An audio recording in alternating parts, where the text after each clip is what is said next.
Alrighty, so I just released the evolution of Leprechaun on my channel, and you know what that means. It's time to rank these puppies up. I'm going to leave a link to the animation in the description to this, so if you haven't seen it, go check it out. But before then, let's rank this oddball series from worst to bad, and feel free to rank them in the comments or tell me your top 3 or bottom 3 films. And with that said, let's just jump into it. And coming in last place is going to be Leprechaun Origins. What a waste of a reboot that not only doesn't feel tonally consistent with any of the previous films, it has the audacity to just be kind of plain and boring and generic. Now the main girl was actually okay in it, I kind of like her, but all the other friends were just pretty grating, especially her boyfriend. One good thing about the film that I do like is the townspeople in it feel kind of like effectively creepy, but I just can't forgive them for that weird goblin troll that took the place of the OG Lep. Okay, so when a horror franchise hits space, you know it's gonna be good. So coming in 7th place is Leprechaun 4 in Space. You know, I miss when movies actually numbered sequels. Nowadays it just seems every sequel is afraid to put a number on it, but Lep owned it. This is the 4th one and it's in space. Tells you what you need to know, and so you're just not surprised when you go see it.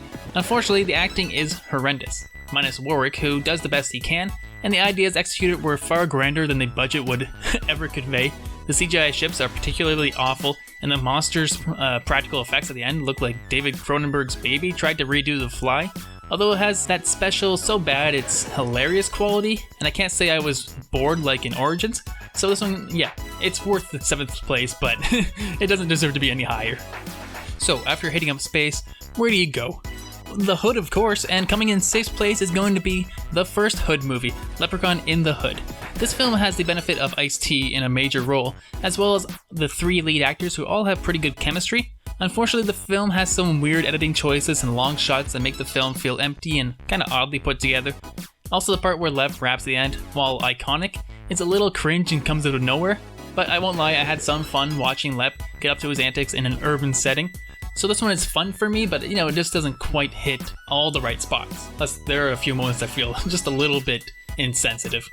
And just edging a little above the first Hood movie is Leprechaun 2. This film feels somewhat better put together and adds in some new lore to Leprechaun, mainly the claiming of his bride, but what brings it down is the lead actress who is just awful. She was also in Tammy and the T-Rex as a supporting part, which I watched on Shudder recently, and she was just awful in that too. She seems to just scowl instead of smile, and her line delivery is stilted at best. I did like Morty and the main dude's relationship, and like their hustling antics, but Bridget really brings this film down. I do like the face-off at the end in Leprechaun's treehouse, even if it gets a little silly with Lep puppeting skeletons.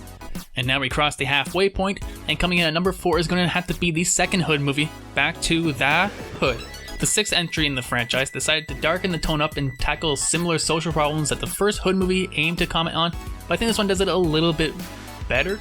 The acting is also an upgrade when compared to the original Hood movie, and the kills, while not really magical in nature, are quite gruesome and fun to watch, making this an easier watch than the first one.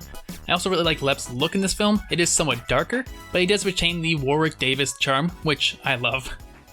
And coming in 3rd place, and this may shock some Lep fans, but it's going to be the original. Mostly known to the general audience as the first film to star Jennifer Aniston, it's a mostly fun movie that feels a little kiddish in tone, but with some added gruesome kills for a horror lover. Warwick Davis shows a tongue-in-cheek type attitude, like a more winky-wink Freddy Krueger from the 6th film, but we didn't have to wait through 5 much more superior films. The Leprechaun series just kind of went straight pedal to the metal, and for that I do respect this series. The character obviously is probably the best part of the human cast, and I was glad to see him involved with the newest entry too. So yeah, it's the original, but it's not quite my favorite, although I do recommend watching it if you want to like try to get into the series. Watch this one first maybe. Alright, now let's go into the top 2. I'm gonna have to give it to one of the surprisingly rushed sequels that I think has a lot going for it. Coming in 2nd place is Leprechaun 3. It took what I liked about the previous 2 films in this series but amped them up.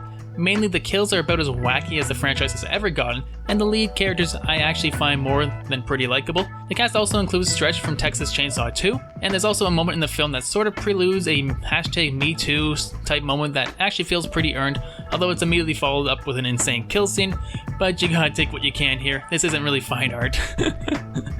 And coming in 1st place is a film that feels like a modern throwback to the classic first few entries, while bringing in pretty great special effects and an ensemble of actors who seem to actually know what they're doing. So obviously it is Leprechaun Returns. Ozzy from the first one returns, and the lead girl does a good job too.